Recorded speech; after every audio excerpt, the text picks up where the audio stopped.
제가 지난주에 아무래도 마지막 멘트를 잘못 정한 것 같아요. 왜요? 왜냐면은 예수님과 일치된 삶을 삽시다라고 얘기했는데 그쵸? 일치 자체가 조금이라도 다르면 일치가 아니잖아요. 일치되면 우리가 하나님 되는 건데. 그렇죠. 그러면. 좀 닮아가는 삶을 살아가자 이렇게 해야 되는데 안 그래서 죄책감이 너무 시달리던 일주일인 것 같아요. 그 일치되잖아. 마음도 일치하려고 닮아가려고 했네. 그렇게 또 노력하는 게 중요하죠. 예쁘게 봐주시면 또 감사하고요. 네. 어떻게 또 오늘의 모범생 또 연희애 연희애. 씨는 어떻게 잘 사셨는지. 네. 지난 시간에 네네. 그 예수님이 그 죽은 나사로를 살리기 위해서 베단이로 가셨잖아요. 근데 그 베단이라는 곳은 가장 낮고 천한 곳이라고 말씀하셨는데 저도 높고 화려하지 않아도 네. 아무도 알아주지 않아도 예수님이 있는 낮은 곳으로 가야겠다 역시 라는 모범생. 생각을 했습니다. 야, 근데 말씀은 낮은 곳으로 간다 그러는데 자리는 제일 높은 곳에 있는 네. 거죠. 우러러보게 되네요. 어렵네요. 낮추니까 높아졌네. 맞아요. 저도 하나님이 좀 드러나는 그런 컨텐츠를 최근에 한번 제작했는데 제작하면서 기도를 하게 되더라고요. 정말 이거는 나의 힘이 아니라 나는 이제 씨를 뿌릴 뿐이고 하나님께서 일하시게끔 나는 진짜 열심히 해야 되겠다. 그 생각을 하면서 나는 정말 하나님을 닮아가야 되겠다. 일치하는 마음을 가져야겠다. 이런 생각이 자연스럽게 드는 그런 한 주였습니다. 와. 벌써 마무리 멘트 하신 것 같은데. 네. 아니 저희 정말 한 주 동안 네. 훈훈하게 보냈다. 따뜻하게. 네. 저만 양심의 가책을 느끼면서 살았네요. 너무 겸손하시네요. 아닙니다. 요즘 있잖아 계절을 타는 사람들 너무 많아. 진짜 오늘도 또 힘을 또 얻어보자고. 네. 안녕하세요.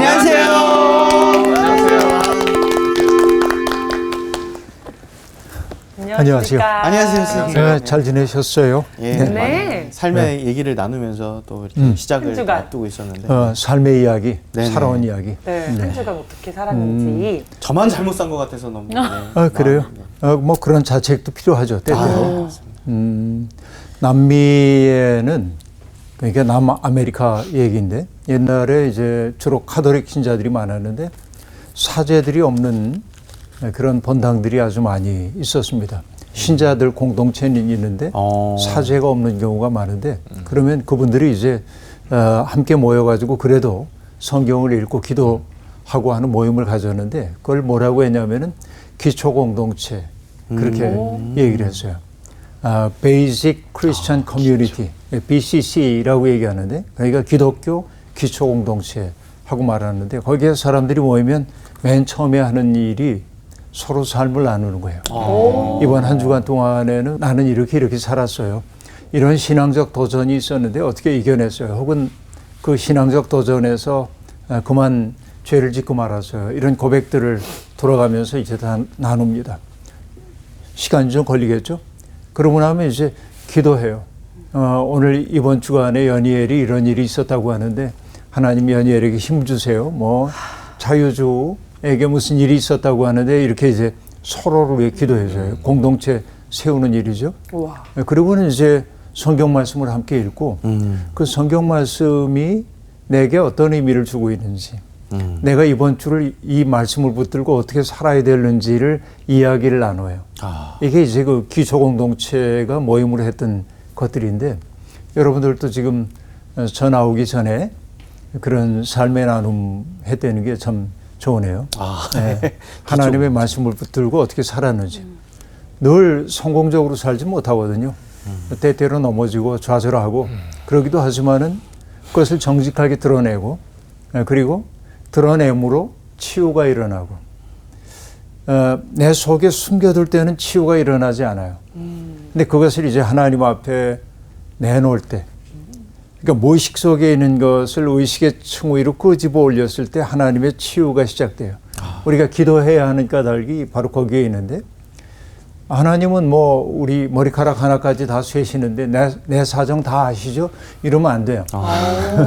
그렇죠. 그러니까 내 마음속에 있는 것들을 하나님 앞에 내놓고 기도를 올릴 때 하나님의 치유가 시작된다는 거. 그러니까 여러분이 그 과정을 잘 거쳐주셨어요. 지금 우리가 요한복음 공부하는 중에 머물고 있는 곳은 요한복음 11장. 그러니까 나사로의 죽음 이야기를 함께 나누고 있잖아요. 네. 나사로가 병들었다는 소식을 듣고 주님이 즉각 오셨더라면 좋았을 텐데 그러지 않았죠. 이틀 동안이나 머물던 곳에 머물렀어요. 그 뭐 여러 가지 이유가 있겠지만은 예수님도 유대 땅에서 벌어지게 될 어떤 그 폭력적 상황을 마음속에 그리고 있었기 때문에 선뜻 가기가 이제 내키지 않았을 수도 있습니다. 물론 다른 뜻도 있겠지만은. 그리고 이제 드디어 며칠이 지나고 난 다음에 주님이 오시는 거죠. 나사로에게 가자고. 제자들은 만류합니다. 이 나사로가 지금 잠이 든 것이라고 한다면 곧 깨어날 텐데 굳이 그 위험한 곳으로 우리가 돌아가야 합니까? 이제 그런 이야기였습니다. 그래서 주님이 말씀하시죠. 나사로가 죽었다고. 그렇게 얘기하고 갑니다.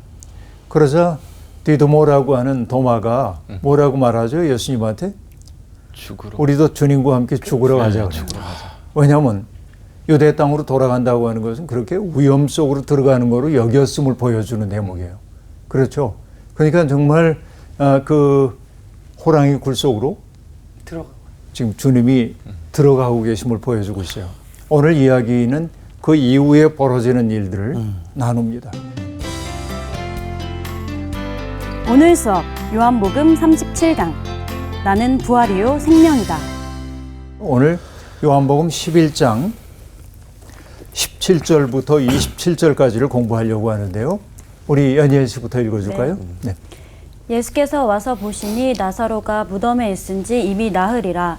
베다니는 예루살렘에서 가깝기가 한 우리쯤 되매 많은 유대인이 마르다와 마리아에게 그 오라비의 일로 위문하러 왔더니 마르다는 예수께서 오신다는 말을 듣고 곧 나가 맞이하되 마리아는 집에 앉았더라. 마르다가 예수께 여짜오되 주께서 여기 계셨더라면 내 오라버니가 죽지 아니하였겠나이다.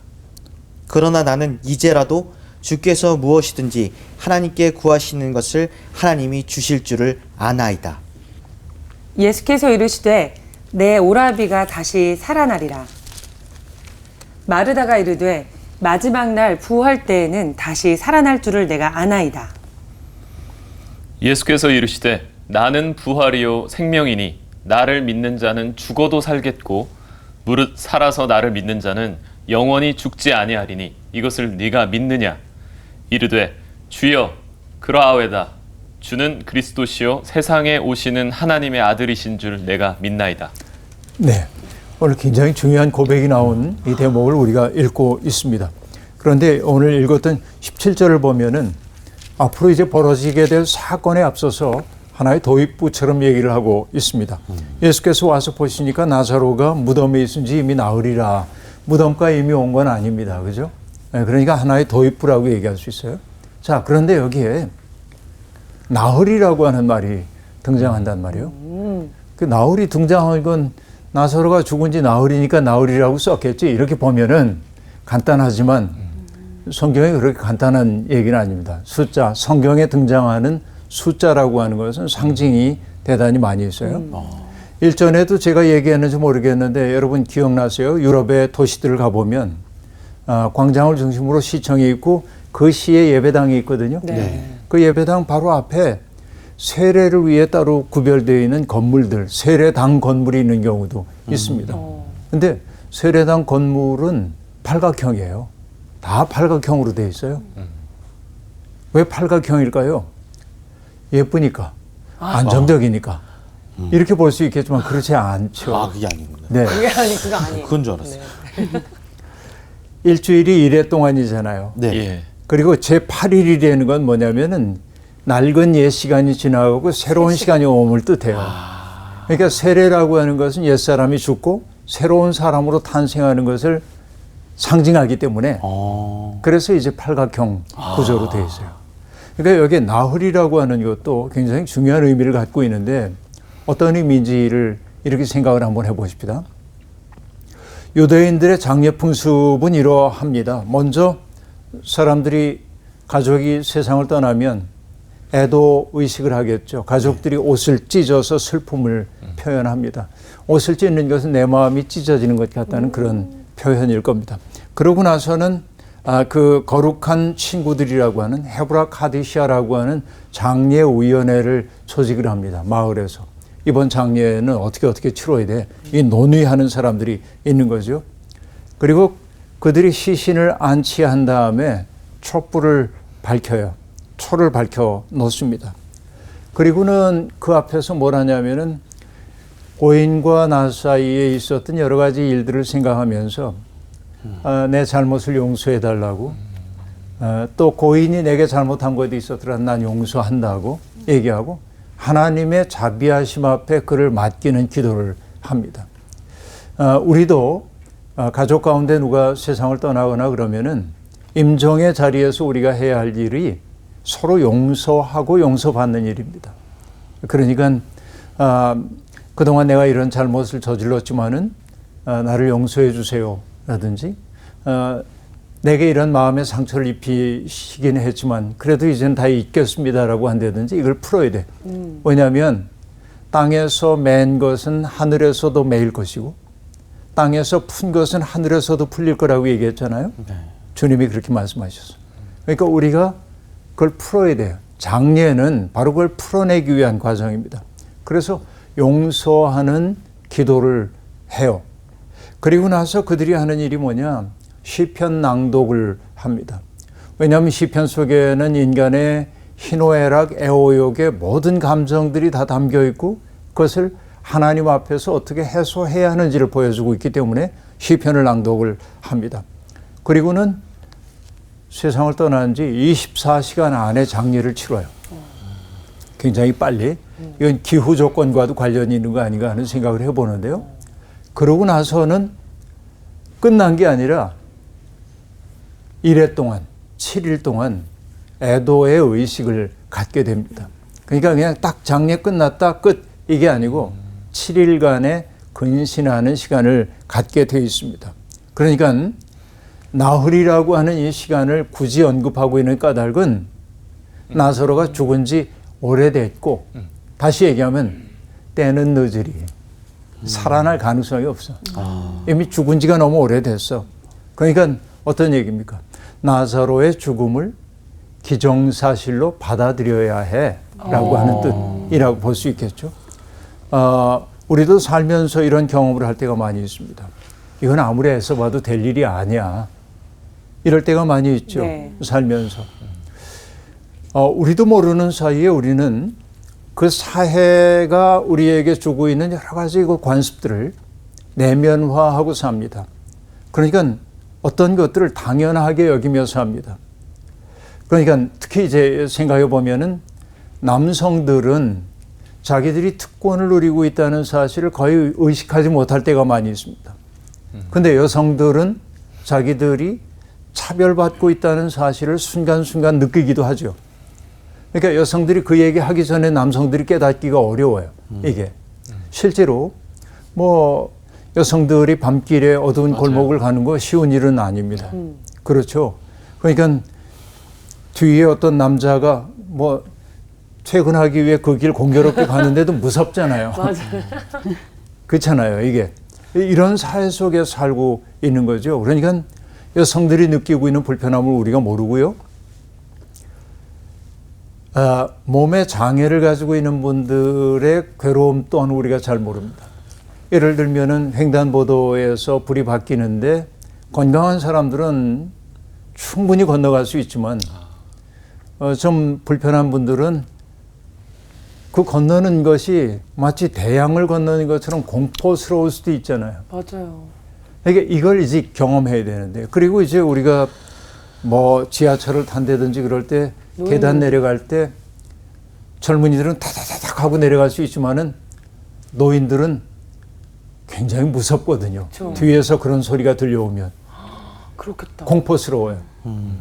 그래서 저는 계단 내려갈 때 앞에 노인이 보이면은 그분 뒤에서 일부러 천천히 따라갑니다. 바빠도. 왜냐하면 지켜드리고 싶어서 그래요. 근데 젊은이들은 그냥 부주의하게 가다가 툭 치면은 넘어지면 큰일 나거든요. 그러니까 우리가 당연한 것을 당연하게 받아들이지 말아야 하는 것인데 그러니까 우리 몸과 마음 속에 배어있는 여러 가지 당연한 것들이 있는 겁니다. 그러나 여러분 우리가 당연하다고 받아들이면 아무런 변화도 일어나지 않습니다.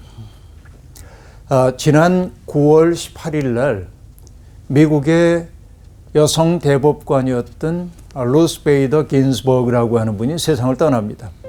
근데 수많은 사람들이 애도했어요. 87세를 일기로 세상을 떠났는데 왜냐하면 그분이 해왔던 일들이 너무 놀라운 일들이 많았기 때문에 그렇습니다. 1970년대 이전까지만 하더라도 저는 뭐 미국의 법을 잘 모르지만은 어느 그 미국 잡지에 쓴 글을 이렇게 읽어보니까 1970년대 이전까지만 하더라도 여성들은 우리가 당연하게 누리는 건 누리지 못하는 게 꽤 많았어요. 예를 들면은 자기의 이름으로 된 크레딧 카드를 만들 수 없어. 정말요? 남편 동의 없이는. 어머. 예? 그리고 땅을 상속받을 수도 없었고요. 여러 가지 차별들이 그렇게 존재했던 겁니다.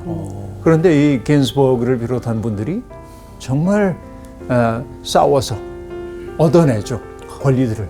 우리도 보편적 인권에 준하는 대접을 받아야 된다고 그러면서 싸운 거죠. 싸움이 있었던 거라고 볼 수 있습니다. 혹시 여러분 로자 박스라고 하는 사람 들어본 적이 있나요? 처음 들어보시나요? 아니요. 네. 꼭 이럴 때 여기를 쳐다보시죠. 아나운서분들은 못 들었으면 더못 들었네. 로자 박스라고 하는 분은 미국의 흑인 인권 운동에 있어서 굉장히 중요한 상징적인 인물입니다. 1955년 12월 1일 날 로자 박스는 백화점 종업원이었는데 일을 하고 퇴근하며 알라바마주의 몽고머리에서 이제 버스를 탑니다. 근데 그때만 해도 인종차별이 자행되고 있었기 때문에 그 버스에 백인 전용 칸이 있고 흑인들이 타는 칸이 나뉘어져 있었습니다. 근데 흑인들이 타는 사실은 이제 지금 제가 흑인이라고 얘기하는 것 죄송한데 색깔로 누군가를 얘기한다는 게 잘못됐어요. 그래서 그 아프리카계 미국인 뭐 이렇게 흔히들 얘기를 합니다. 미국 사람의 경우에는 그저 관행적으로 쓰는 말로 여러분 받아들여 주시고 그러니까 그 자리가 꽉 차 있으니까 다리도 아프고 피곤하고 그래서 백인 전용 칸에 앉았습니다. 근데 몇 정류장 가다 보니까는 백인 승객이 탔어요. 그러자 기사가 로자 박스에게 요구했습니다. 흑인 칸으로 가라고. 끝까지 버티자 기사가 경찰을 불렀고 체포됩니다. 그래서 그 소식을 들은 그 유명한 목사님이 있는데 마틴 루터 킹 주니어 목사님이 그 문제를 가지고 이슈화를 하게 되는 거예요. 그래서 며칠 동안을 투쟁하냐면 381일 동안 그 문제를 두고 싸워요. 이게 흑인 민권운동의 상징적 사건이 되고 있는 겁니다. 그러니까 오늘날 흑인들이 여전히 차별 속에 있지만은 그럼에도 불구하고 법률상으로는 차별을 받지 않도록 된 것은 당연하게 사람들이 생각해왔던 관행들을 당연하게 여기지 않은 데서 벌어졌다. 이렇게도 얘기할 수 있겠죠. 이게 중요한 문제입니다. 근데 여기 지금 나흘이다라고 하는 것은 포기해. 이제 다른 가능성이 없어. 그런 얘기입니다. 세상은 우리에게 끊임없이 그렇게 해봐야 소용없어. 그런 노력은 계란으로 바위치기야. 내가 그런다고 세상 달라지지 않아. 이런 얘기를 해. 이게 바로 나흘입니다. 나사로가 죽은 지 나흘이 됐다는 거예요. 그냥 이건 기존 사실로 받아들여야 돼요. 억울하더라도. 그 얘기입니다. 이게 그 아주 풀어 설명하자면 그런 얘기예요. 여러분 우리 시대에 가장 큰 지금 위기가 있다고 한다면은 기후변화의 위기 같은 것들이 있죠. 사실은 이제는 더 이상 기후변화라는 말을 쓰지 않습니다. 기후위기, 심지어는 뭐라고 하냐면 기후붕괴. 이젠 더 이상 이 지구가 스스로를 정화할 수 있는 능력을 잃어버렸다, 지금은. 그러니까 사람들은 뭡니까? 와, 심각하구나. 그러나 우리가 바꿀 수 있는 건 아무것도 없어. 이 의식이 뭐냐? 나흘이야, 이게. 이미 나흘입니다. 그런 얘기. 자, 그 다음 문제 이렇게 보십시다. 베다니는 예루살렘에서 가깝기가 한 오리쯤 되매라고 말하는데 실제 거리는 오리보다는 더 됩니다. 근데 어쨌든 이 스타디온이라고 하는 용어를 여기에 쓰고 있는데 성경이 얘기하고 있는 스타디온 단위도 그렇게 긴 거리는 아닌데 그러니까 정확하게 그 어떤 좌표와 좌표를 찍어서 거리를 딱 얘기하는 게 아니고 여러분, 저는 충청도 출신인데 충청도에 가서 길 물어보면 안 된다면서요. 왜요? 어디까지 가려면 얼마나 걸려요? 그럼 다 와시오 그런데 암만 가도 다 안 오는 거예요. 무조건 다 그러니까 뭐 조금만 더 가면 돼요 그러는데 한참 가야 한다든지. 그러니까 그런 관용적 표현으로 보면 되지 정확하게 그렇죠. 오리 이렇게 보면 안 돼요. 그러니까 베다니 예루살렘에서 상당히 가까웠다. 그렇게 멀지는 않았다. 이렇게 보면 되고요. 유대인이 마르다와 마리아에게 그 오라비의 일로 의문하러 왔다 하고 말합니다. 많은 유대인들이 상을 당한 그 집에 찾아왔다는 겁니다. 그들은 재밌어요. 조문객입니다. 일단은. 그런데 아직은 조문객이지만 잠시 후에는 그 마을에서 벌어질 사건의 목격자가 될 것이고 그리고 증언자가 될 것입니다. 그렇죠? 지금은 조문객이지만은 곧 목격자와 증인이 될 사람들이 등장하고 있다고 얘기할 수 있습니다. 그러면 여러분, 사람들이 이렇게 장례가 끝났는데도 나흘 됐다고 얘기하잖아요. 네. 끝났는데도 여전히 그 집에 오는 까닭이 무엇일까요? 장례를 돕는 것이 유대인의 경건 행위 가운데 굉장히 중요한 일로 여겨졌어요. 고통을 당하고 있는 사람을 위로하는 이런 일이. 그래서 지금도 하는지는 모르겠습니다만은 유대인의 풍습 가운데 하나가 이런 게 있다고 그래. 가족들이 장례에 다 갔어요. 애도할 거 아니에요. 슬퍼하고. 그리고 이제 집으로 돌아오면 막 탈진 상태가 되잖아요. 그래서 장례에 간 동안에 마을 사람들이 상이 난 그 집에 가서 음식을 차려놓고 기다리고 있는 거예요. 따뜻하다. 돌아와서 음식을 먹고 힘을 내라고. 굉장히 좋은 전통이죠. 네. 바로 이것이 이제 meal of replenishment라고 하는 북돋는 식사라고 얘기를 하고 있는데 이런 것들이 결국 뭐냐면 내가 너의 고통 속에 동행하고 있어. 너는 나에게 소중한 사람이야. 이런 것을 느끼게 만들므로 슬픔을 딛고 일어설 수 있도록 해주죠. 이런 그 아름다운 장례 풍습이 있는데 우리도 이런 거 하면 좋을 것 같아요. 그러네요. 음식 정말 좋은 좋습니다. 음식. 그거만큼 따뜻한 게 없죠. 그러지. 네. 네. 그래 보여요. 여하튼 많은 유대인들이 위로하기 위해서 찾아와 있었습니다. 근데 마르다는 예수님이 오신다는 말을 듣고 나가서 맞이합니다. 예수님이 오신다는 말을 듣고 마을 어귀까지 가는 거죠. 그러나 마리아는 여전히 집에 앉아 있습니다. 왜냐하면 무심하기 때문이 아니라 마리아는 잘 몰랐던 것 같아요. 아직은. 나중에 보면 상황이 그렇습니다. 그러니까 그 정말 중요한 것은 마르다가 예수님을 만나기 위해서 집에서 만난 게 아니라 마을 어귀까지 가는 거예요. 그러니까 그 마을 어귀라고 하는 건 뭐죠? 마을과 마을 사이이겠죠. 사이 공간입니다. 그리고 그것은 뭘 뜻하냐면 생명과 죽음의 경계선이라고도 볼 수 있어요. 사람이 죽으면 마을 밖으로 가잖아요. 그렇잖아요. 죽음의 자리가. 그러니까 그 자리까지 지금 가고 있는 거예요. 그런가 하면은 마르다가 찾아갔던 그 자리는 예수님의 운명을 암시하기도 합니다. 생명과 죽음 사이. 그것으로 지금 맞으러 갔어요. 그리고 마르다가 예수님께 말합니다. 주님께서 여기 계셨더라면 내 오라버니가 죽지 아니하였겠나이다 라고 말합니다. 불평이나 아쉬움에 대한 표현이 아니고요. 흉허물이 없는 이에게 늘어놓는 슬픔의 토로입니다. 주님이 계셨더라면 내 오라버니가 죽지 않을 수도 있었을 텐데요. 이 정도의 얘기입니다. 그리고 얘기합니다. 그러나 이제라도 주께서 무엇이든지 하나님께 구하시는 것을 하나님이 주실 줄을 아나이다 라고 얘기를 하고 있는데요. 사실은 이 말은 살려달라는 말이라기보다는 예수님과 더불어 보내게 되는 그 시간 속에서 벌어질 어떤 일이든지 나는 수용할 준비가 되어 있습니다. 그런 절대적 신뢰의 모습을 보여주고 있습니다. 근데 우리도 때때로 그런 마음 들 때가 있죠. 주님이 여기 계셨더라면 주님이 여기 계시더라면 얼마나 좋을까. 내가 너무 고독하고 외로운 상황 가운데 있을 때 주님이 나를 홀로 버려둔 것처럼 쓸쓸함을 느낄 때가 있는 거거든요. 그러니까 주님의 부재를 아프게 느끼는 사람들이 있는데 바로 마르다는 바로 그런 아픔 속에 있는 거예요. 그러나 마르다는 현실을 어떻게 바꿔낼 거라고 하는 기대를 품고 한 말이라기보다는 이제 주님이 여기 오셨으니까 어떤 일이 벌어지든지 나는 수용할 준비가 되어 있습니다.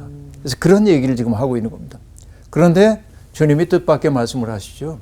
내 오라비가 다시 살아나리라 하고 말합니다.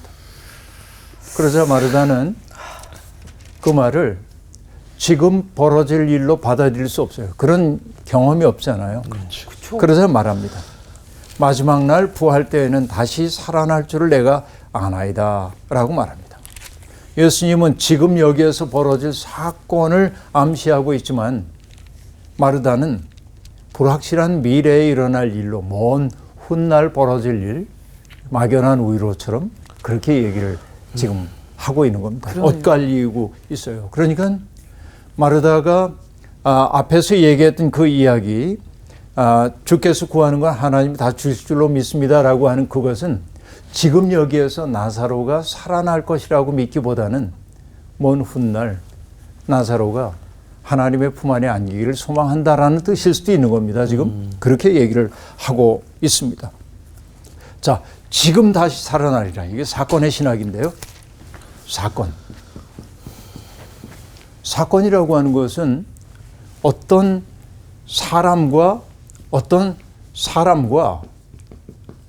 상황이 만나서 그쵸. 벌어지는 게 사건이죠. 네. 이 사이에요. 이 사이에. 그러니까 우리가 하나님의 말씀을 얘기할 때 뭐라고 말하냐면은 말씀, 사건이란 말을 쓰기도 한단 말이에요. 그래서 워드하고 이 하나님의 말씀이죠. 그리고 이벤트를 써요. 사건.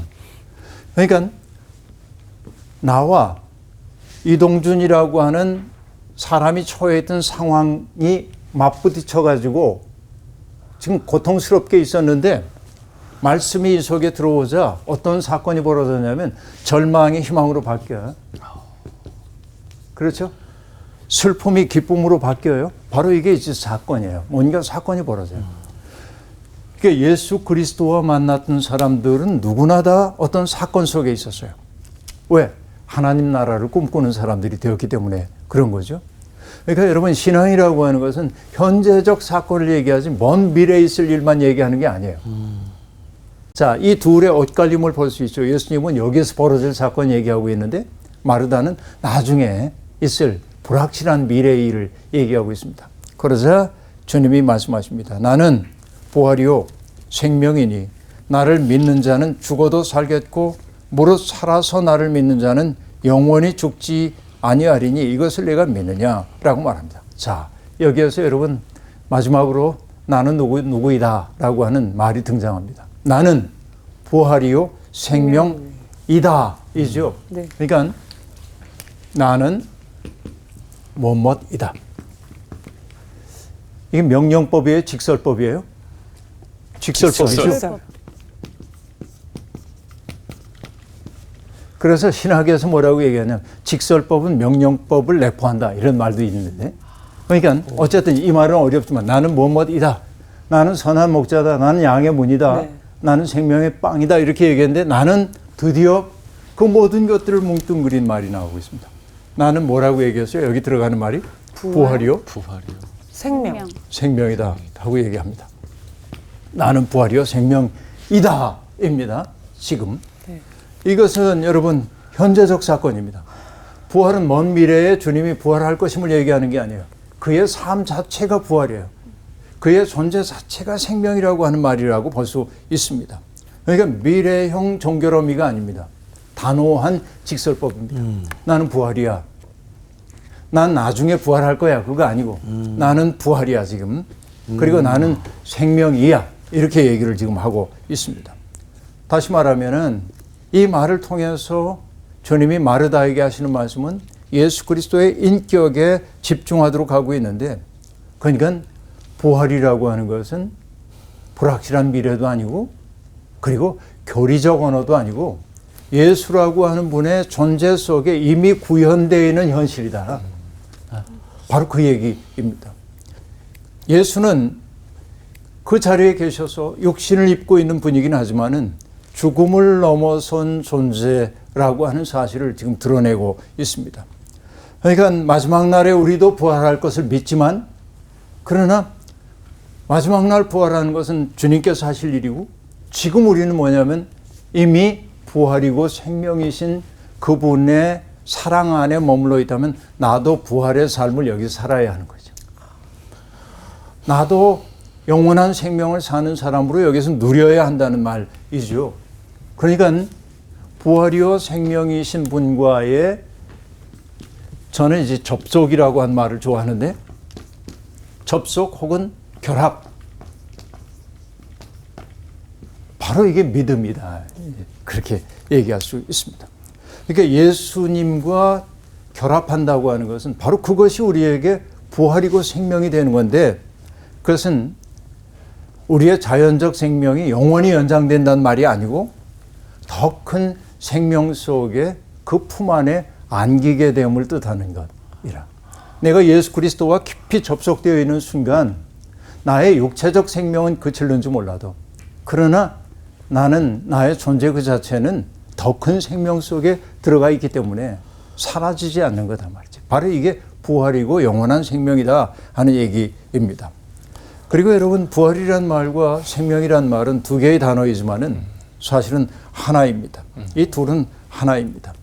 예수 그리스도는 왜 부활이냐면 그의 속에 세상이 빼앗아 갈 수 없는 생명이 있기 때문에, 세상의 어떤 폭력도 망가뜨릴 수 없는, 앗아갈 수 없는 생명이 예수님 속에 있기 때문에 예수님은 스스로 부활이신 거예요.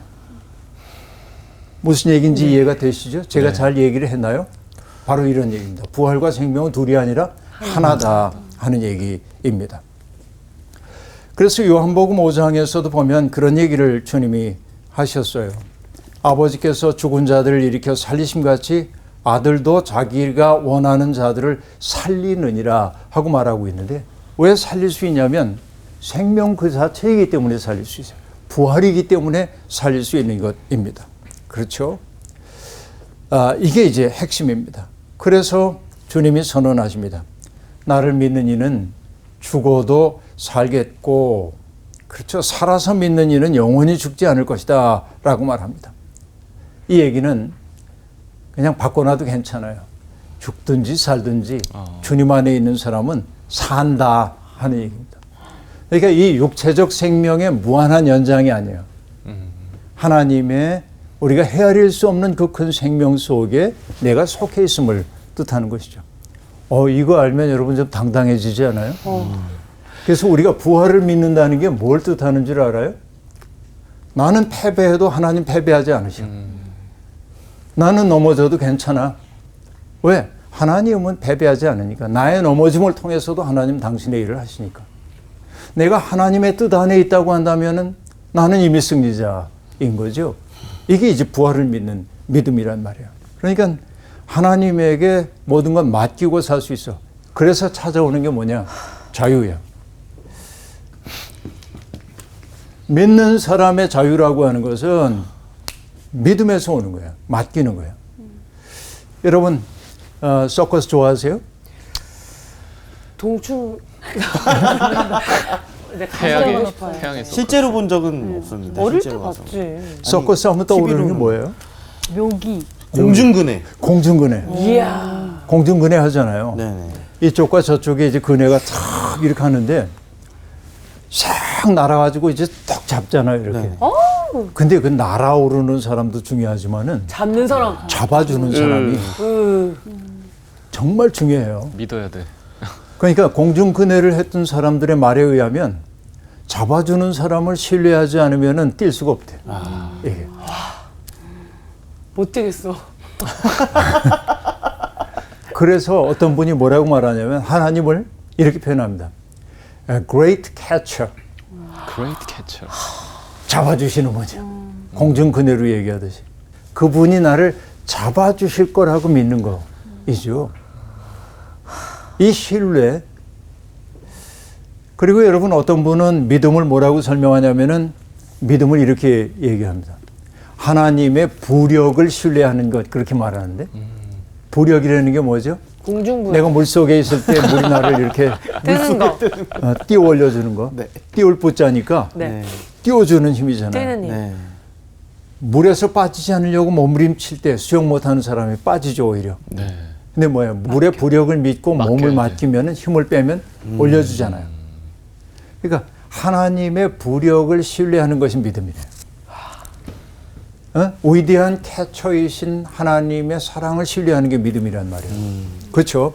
그러니까 하나님과의 새로운 언약 속에 결합되어 있기 때문에 나는 살아있어. 나는 죽어도 사는 거야. 살아도 사는 거고. 여러분, 바로 이게 부활을 믿는다는 고백 속에 담겨있는 속뜻입니다. 그죠?